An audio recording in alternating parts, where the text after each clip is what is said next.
semuanya, puji syukur kita panjatkan kepada Tuhan Yang Maha Esa.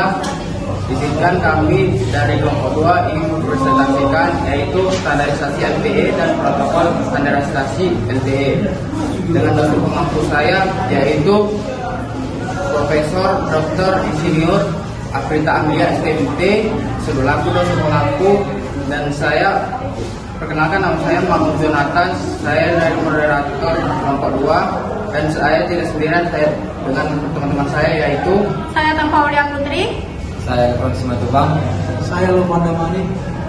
Izinkan waktunya sebentar untuk mendengarkan presentasi kami. Ada pula latar belakangnya. Perkembangan teknologi komunikasi seluler dalam beberapa dekade terakhir mengalami pertumbuhan yang sangat pesat.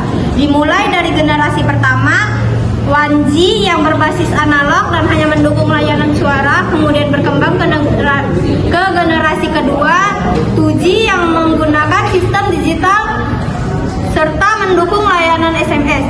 Selanjutnya generasi ketiga 3G mulai menghadirkan layanan data dan akses internet mobile dengan kecepatan yang lebih baik.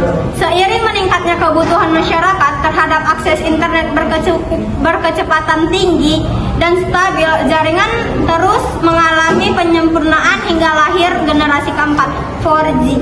Ada pula rumusan masalah. Yang pertama, bagaimana proses standarisasi LTE dilakukan oleh 3GPP dan apa saja tahapan penting dalam proses tersebut. Yang kedua, protokol apa saja yang digunakan dalam implementasi LTE dan bagaimana protokol-protokol ini mendukung fungsi-fungsi utama dalam jaringan LTE. Yang ketiga, apa saja tantangan yang dihadapi dalam implementasi standarisasi LTE dan bagaimana upaya untuk mengatasi tantangan tersebut. Dan ada pula tujuannya. Yang pertama, menganalisis proses standarisasi LTE yang dilakukan oleh 3GPP termasuk tahapan dan mekanisme yang terlibat di dalamnya. Yang kedua, mengidentifikasi dan menjelaskan protokol-protokol utama yang digunakan dalam implementasi LTE serta bagaimana protokol-protokol ini berkontribusi pada fungsi-fungsi jaringan LTE. Yang ketiga, mengidentifikasi dan menganalisa tantangan yang mungkin timbul dalam implementasi standarisasi LTE serta memberikan rekomendasi untuk mengatasi tantangan tersebut. Ada pula landasan teori.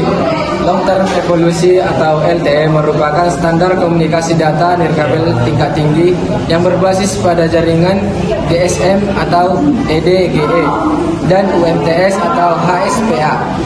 LTE dirancang oleh 3RD Generation Partnership Project atau 3GPP dengan tujuan meningkatkan efisiensi spektrum, kapasitas radio serta menurunkan latensi dibandingkan teknologi generasi sebelumnya.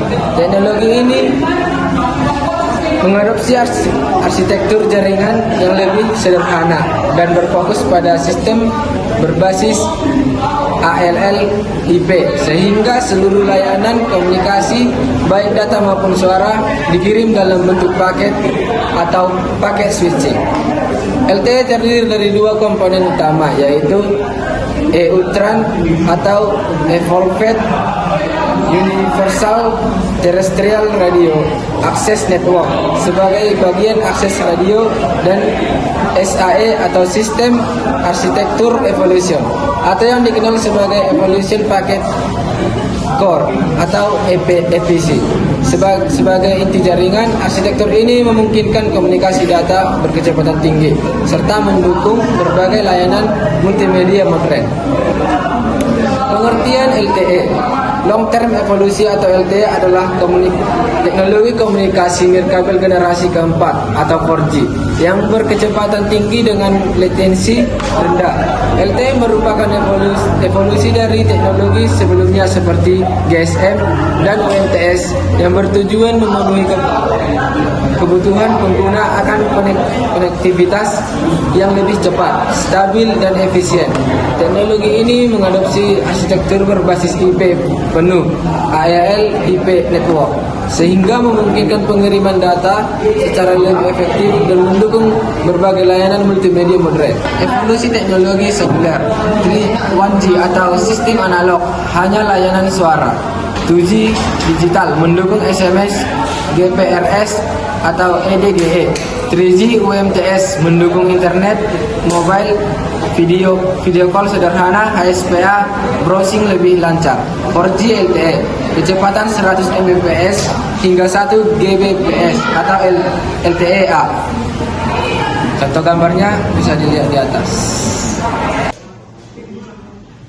Selanjutnya standarisasi LTE. Pertama ditetapkan oleh 3GPP atau Third Generation Partnership Project. Kedua mengatur spesifikasi jaringan radio dan protokol LTE. Tiga dimulai dari relasi 8 atau LTE awal. Keempat dikembangkan menjadi LTE Advanced dan LTE Advanced Pro. Kelima bertujuan menjamin interoperabilitas, efisiensi spektrum, dan kualitas layanan global. Selanjutnya arsitektur LTE. Arsitektur LTE dibagi menjadi tiga, yaitu 1. UE atau User Equipment, HP atau modem pengguna menggunakan USIM terhubung ke jaringan melalui sinyal radio.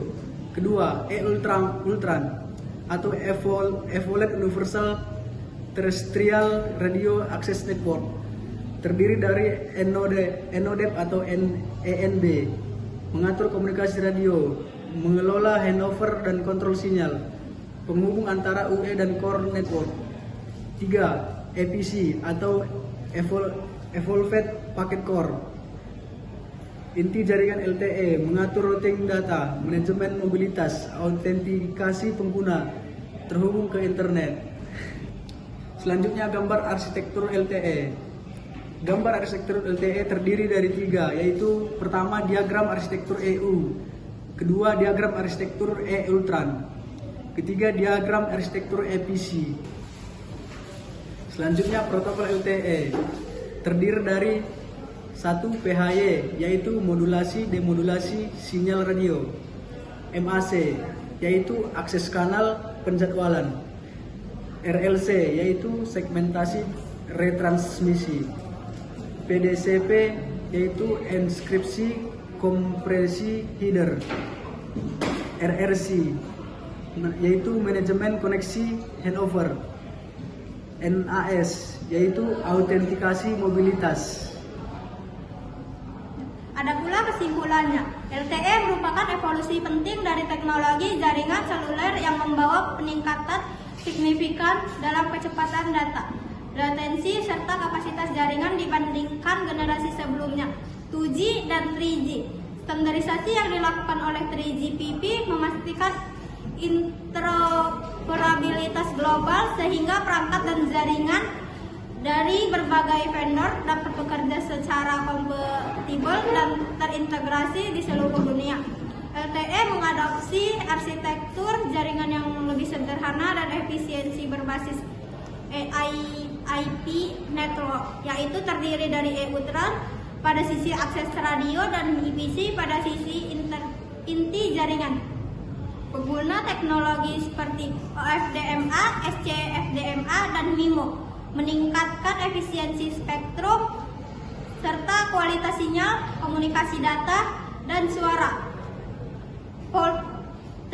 Protokol LTE seperti PHY, MAC, RLC, PDCP, PRC, dan NAS bekerja secara terstruktur untuk menjamin keamanan, efisiensi, reliabilitas, serta manajemen mobilitas pengguna dalam jaringan. LTE juga menjadi fondasi penting bagi pengembangan LTE Advanced dan menjadi jembatan menuju implementasi teknologi 5G di masa depan. Terima kasih buat para teman-teman yang sudah memberikan waktu dan kesempatan untuk mempresentasikan, yaitu standarisasi LTE dan protokol LTE. Sekian dari presentasi kami, terima kasih.